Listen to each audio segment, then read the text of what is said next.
Kembali di Kompas Petang, Saudara. Di tengah kabar serangan ke Iran, militer Amerika Serikat melakukan uji tembak roket dalam latihan di kaki Gunung Fuji, Jepang.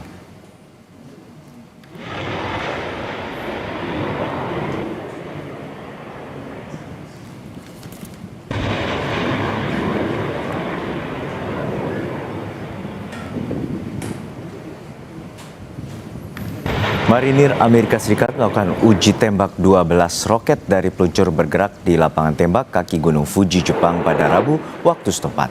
Dalam latihan ini, 2 unit High Mobility Artillery Rocket Systems atau HIMARS dikerahkan untuk melakukan simulasi serangan cepat menggunakan taktik shoot and scoot. Sistem ini sebelumnya digunakan pasukan Amerika di Irak dan Afghanistan. Komando Pusat Amerika Serikat sempat mengatakan sistem HIMARS digunakan dalam serangan pembuka terhadap Iran. Sistem ini meluncurkan roket berpemandu presisi baru yang dapat mencapai target sejauh ratusan mil.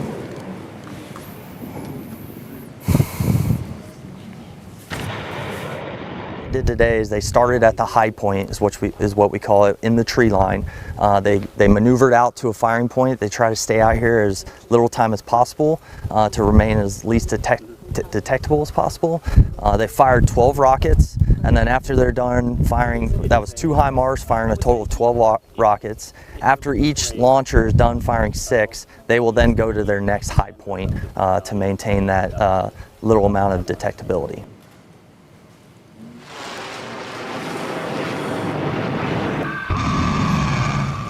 Garda Revolusi Islam Iran memperingatkan tentara Amerika Serikat jika perang akan meluas melampaui kawasan jika Amerika Serikat dan Israel kembali melakukan penyerangan. Peringatan muncul setelah Presiden Donald Trump mengatakan akan menyerang Iran kembali jika tidak ada kesepakatan tercapai dalam beberapa hari mendatang. Sementara hari kemarin, Trump mengumumkan penundaan serangan dan memberi tenggat waktu kepada Iran.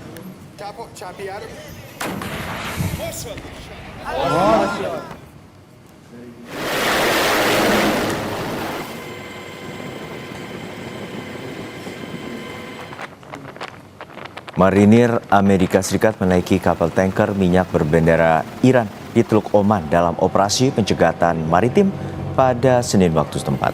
Rekaman video dirilis CENTCOM menunjukkan sebuah helikopter militer berada di atas kapal saat pasukan dikerahkan ke dek selama operasi penggeledahan. Tanggal dan lokasi pasti terkait rekaman belum dibagikan oleh CENTCOM dan tidak dapat diverifikasi secara independen. Pasukan Amerika Serikat menggeledah kapal tanker dan memberikan instruksi kepada awak kapal sebelum mengizinkan kapal melanjutkan pelayarannya.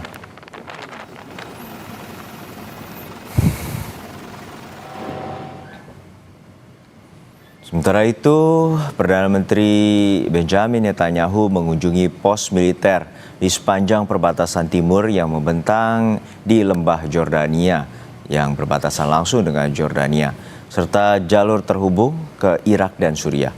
Netanyahu bertemu dengan tentara dan meninjau infrastruktur pertahanan yang telah ditingkatkan yang bertujuan untuk memperkuat keamanan perbatasan.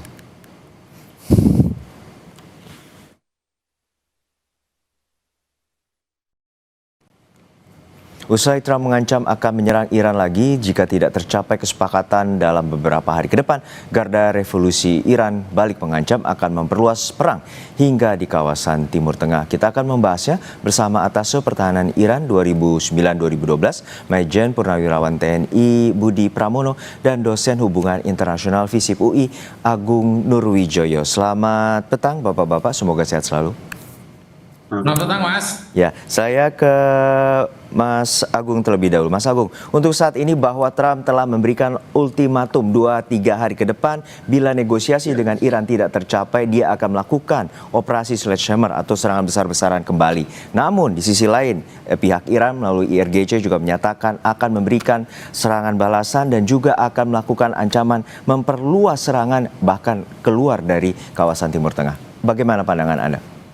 Ya, melihat dengan dinamika yang terjadi dalam beberapa waktu terakhir ini yang masih sebenarnya menunjukkan bahwa memang menunjukkan legitimasi bahwa mereka mampu untuk melakukan serangan, bahkan perang sifat jangka panjang itu buat kedua belah pihak ini penting ya untuk kemudian dilakukan. Walaupun di saat yang bersamaan sebenarnya proses negosiasi itu senantiasa tetap tetap berjalan ya. Jadi ada semacam strategic ambiguity yang sebenarnya coba ditunjukkan karena sesuatu hal yang memang cukup rumit dalam proses negosiasi yang sebenarnya sudah berlangsung sekitar dari bulan April kemarin itu kan pertengahan ini adalah kedua belah pihak pengen menunjukkan sebagai pihak yang bisa keluar dalam sebuah peperangan dengan kepala yang tegak gitu ya. Karena memang ini menjadi poin yang cukup rumit ketika bicara dalam sebuah peperangan menentukan pemenang dari perang itu sendiri. Tapi dalam hal ini sebenarnya kalau melihat dalam konteks strategi perang yang kemudian dilakukan, kemampuan Iran untuk melakukan perang yang sifat jangka panjang sebenarnya kan sinyalemennya sudah terlihat semenjak awal perang ya. Dalam konteks perang asimetris yang kemudian dilakukan, model perang yang memang prolong konflik yang sifat jangka panjang itu dilakukan oleh Iran seperti itu. Karena memang bagaimanapun juga ini yang membuat pihak Amerika Serikat sebenarnya akhirnya habis-habisan ketika dalam bicara perang ya. Walaupun sebenarnya kita tidak bisa pungkiri bahwa bicara mengenai perang yang terjadi sekitar 70 hari ini semenjak 28 Februari lalu, kedua belah pihak sebenarnya juga sudah menjadi pihak yang terdampak sebenarnya dari perang. Bagaimana kemudian kita melihat ketika bicara masalah Hormuz, mereka menghadapi tekanan yang cukup signifikan, gitu ya. Dan dari realitas ini sebenarnya menunjukkan bahwa sebenarnya dua belah pihak ini pihak yang juga terkena dampak dari perang ya. Bahkan kalau kemudian kita boleh melihat secara jujur, tensi peperangannya sebenarnya jauh lebih menurun semenjak pertengahan April ya. Tembak-tembakan dan segala macam, kiriman rudal dan segala macam, intensitasnya jumlahnya jauh lebih menurun semenjak pertengahan April yang kemudian lebih banyak terfokus pada isu terkait dengan masalah Selat Hormuz itu sendiri yang menjadi epicentrum konflik hari ini, seperti itu Mas. Iya Pak Budi, kita juga melihat bahwa Amerika Serikat juga telah mengambil ancang-ancang dan melakukan roket peluncur atau HIMARS yang telah dilakukan di kaki gunung Fuji Jepang. Untuk saat ini Anda melihatnya seperti apa dengan adanya pelatihan itu dan apakah juga ini salah satu bagian antisipasi Amerika Serikat dan juga akan melakukan serangan kembali ke Iran besar-besaran?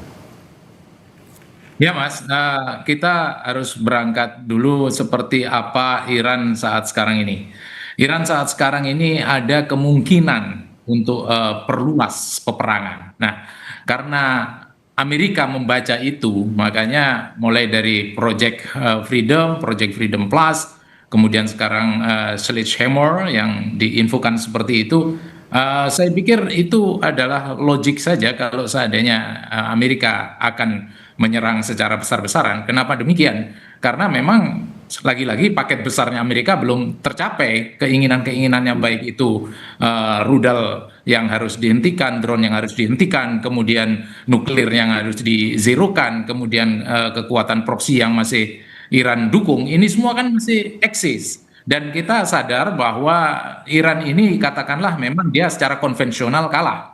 Tapi kalau eskalasi asimetris ini tetap escalated, jadi tetap naik. Kenapa demikian? Karena kalau kita lihat dari center of gravity-nya Iran ini kepemimpinannya kan masih berjalan. Bahkan pimpinan atau VIP Iran tetap mengatakan bahwa one God, one leader, one nation, one path, satu arah perjuangan dan lain sebagainya.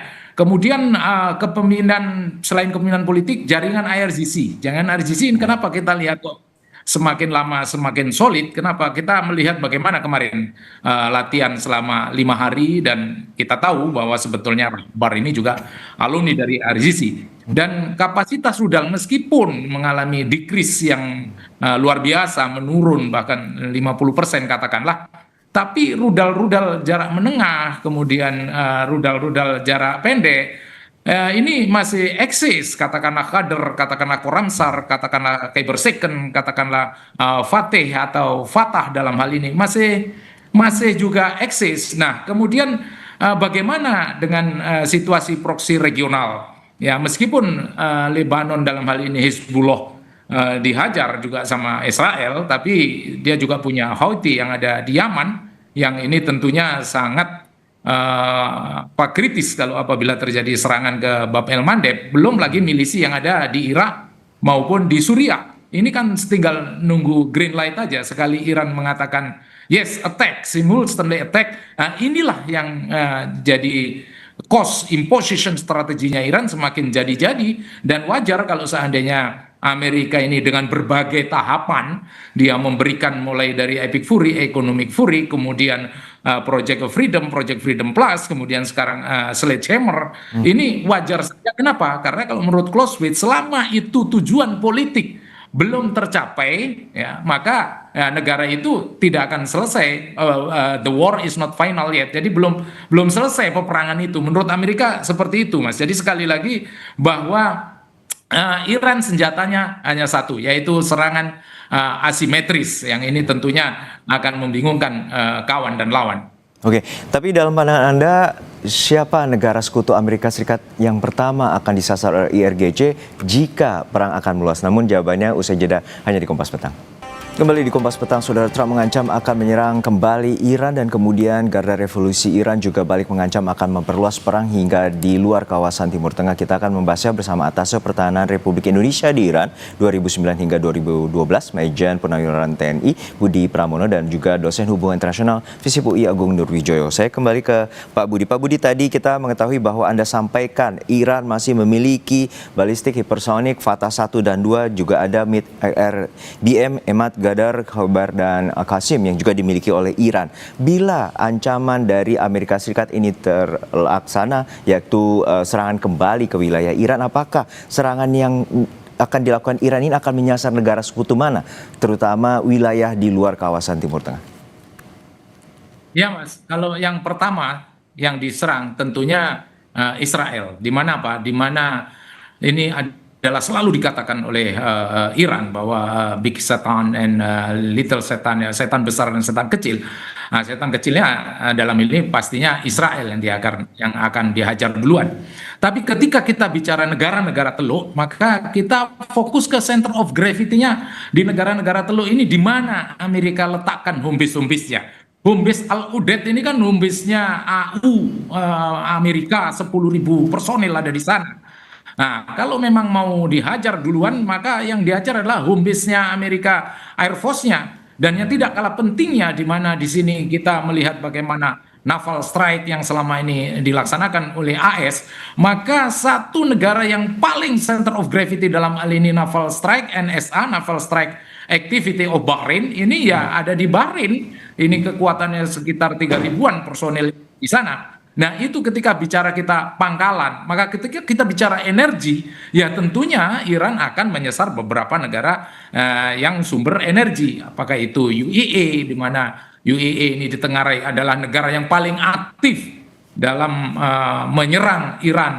Dalam hal ini dia selalu aktif ikut perang Amerika Israel melawan Iran, apalagi konon kabarnya bahwa sudah dibantu dengan Iron Dome-nya Iran dan datang untuk transfer of technology, transfer of personil dan lain sebagainya.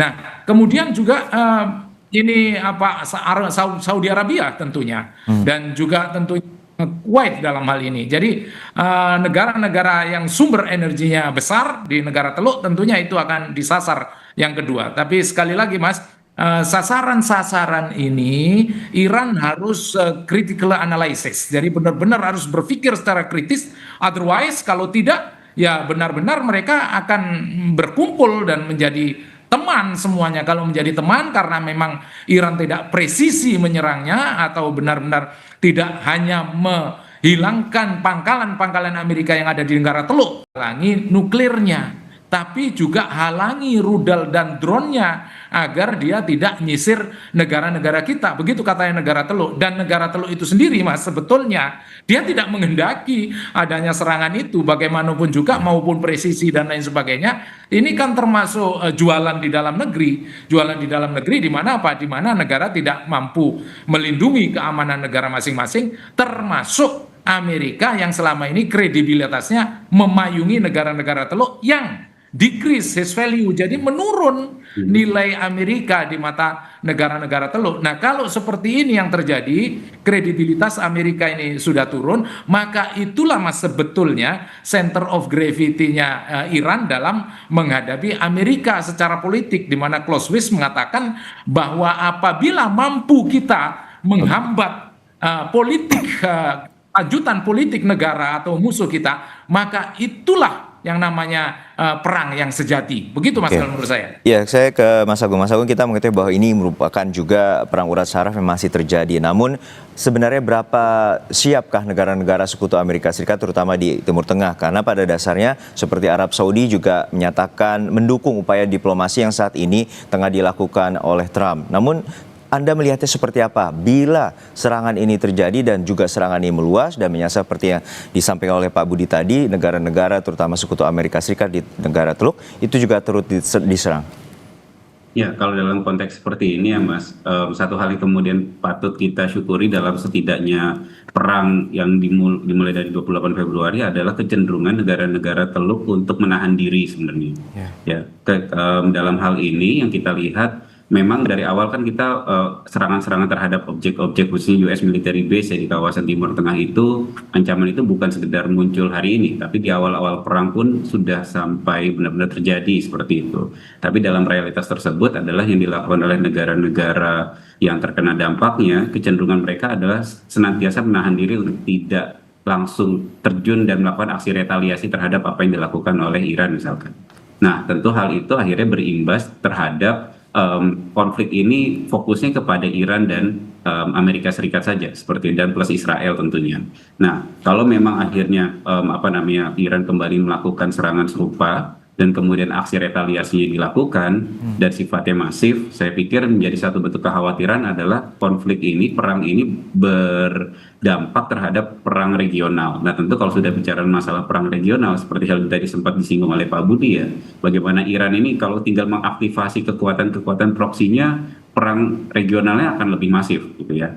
Bahwa banyak perangnya bukan sekedar panggung utamanya bisa jadi antara Amerika Serikat, Israel melawan Iran, tapi venue-nya akan banyak, panggung-panggung kecilnya akan banyak, multi front-nya itu akan terjadi, dan tentu yang kemudian patut sangat harus dikhawatirkan adalah dampaknya.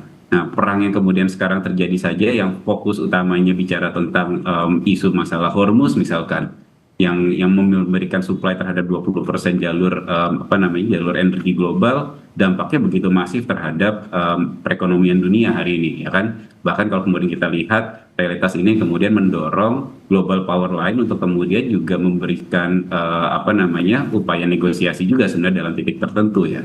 Nah, tentu kalau kemudian akhirnya sampai kepada perang regional, yang memang harus dikhawatirkan adalah punya tekanan yang begitu besar terhadap perekonomian dunia, dan ini sesuatu hal memang yang harus diantisipasi sebenarnya, bahkan kalau bisa ya dihindari ya dalam proses-proses yang terjadi selama ini seperti itu. Dan sebenarnya saya juga melihat Mas, sebenarnya ada sinyalemen bahwa kedua belah pihak di titik tertentu juga masih mendorong adanya negosiasi. Artinya kalau kemudian masih ada proses tukar menukar proposal, ada kecenderungan mereka untuk menghindari perang total. Meskipun tetap ada insiden sebagai bentuk diplomasi koersif ya antara satu pihak dengan pihak yang lain. Tapi ada kecenderungan juga sebenarnya dalam titik tertentu, kecenderungan untuk menghindari perang total, tapi tetap memberikan ancaman-ancaman serius bahwa mereka siap kalau misalkan perang yang sifatnya lebih besar. Tapi ada sinyal tadi tuh, ada harapan-harapan kecil yang memang memunculkan sinyalemen bahwa ruang-ruang negosiasi itu masih bisa didorong seperti itu ya lewat mediator-mediator yang ada.